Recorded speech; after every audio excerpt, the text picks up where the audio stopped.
በጾም የሚያሰክር መጠጥ መጠጣት ይፈቀዳል?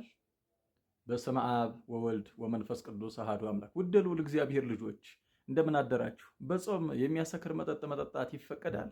ፍትሐ ነገሥት ምን ይላል? ፍትሐ ነገሥት አንቀጽ 15 ቁጥር 593 ላይ በጾም እንዲሁም ደግሞ በረቡዕና በዓርብ በአብይ ጾም የሚያሰክር መጠጥ ማንም ሰው እንዳይጠጣ ይከለክላል ማለት ነው። ስለዚህ በፍስክ የሚጠጣ በጾም የሚከለከል መጠጥ ለምንድን ነው? በፍስክ የተቀደሰ በጾም የረከሰ ስለሆነ ነው ወይ ከተባለ አይደለም። መጠጥ በባህሪው ሰዎችን ከሰው በታች የሚያደርግ የሚያሳንስ፣ ትልቁን ሰው የሚያቀል እንደዚሁም ደግሞ ወራዳ የሚያደርግ የሚያዋርድ ነው መጠጥ በባህሪው። አለመጠጣት ይመከራል። እንጠጣለን ያሉ ሰዎች ደግሞ በልክ እንዲጠጡ በፍትሐ ነገሥት ታዟል ማለት ነው። 1 2 3 ተብሎ ታዟል። ከ3 በላይ ማንም ሰው እንዳይጠጣ ተብሎ ተነግሯል ማለት ነው። ይሄም ደግሞ ውሃ የጠማው ሰው ጭልጥ አድርጎ በሚጠጣበት መጠጫ ልክ፣ አንድ ጊዜ በአንድ ትንፋሽ ጭልጥ አድርጎ በሚጠጣበት መጠጫ ልክ ነው የታዘዘው ማለት ነው። በጣም ጠንካራ የሆኑ መጠጦች ደግሞ የራሳቸው መለኪያ ያላቸው፣ በነዛ ከአንድ በላይ እንዳይጠጣ ታዟል። ይሄ የታዘዘው ግን በፍስክ ጊዜ ነው። በጾም ጊዜ ግን ምንም አይነት አልኮል ወይም አስካሪ መጠጥ እንዳይጠጣ ይከለክላል።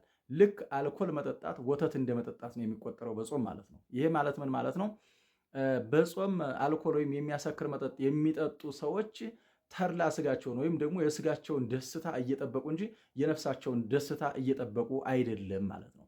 በዚህ ሁኔታ ላይ የማይጠጣበት ምክንያት የረከሰ ሆኖ ሳይሆን የስጋ ስሜትን ስለሚቀሰቅስ ነው። ለቅንጦት ለአምሮት እና እንደዚሁም ደግሞ ለስጋዊ እንቅስቃሴ የሚደረጉ መጠጦች፣ ምግቦች በሙሉ በአብይ ጾም በዓርብና ረቡዕ የተከለከሉ ናቸው ማለት ነው።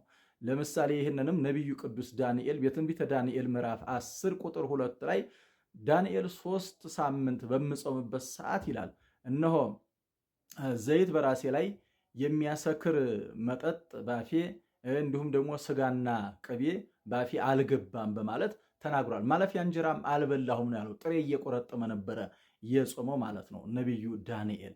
ስለዚህ ጾም በምንጾምበት ሰዓት በውሃና እንደዚሁም ደግሞ በመጠነኛ ምግብ እንድንጾም ታዘናል ማለት። ይህ የሆነበት ምንድን ነው ከተባለ ስጋን ለነፍስ የማስገዣ ሰዓት ስለሆነ ነው እንጂ መጠጡ የረከሰ ስለሆነ አይደለም።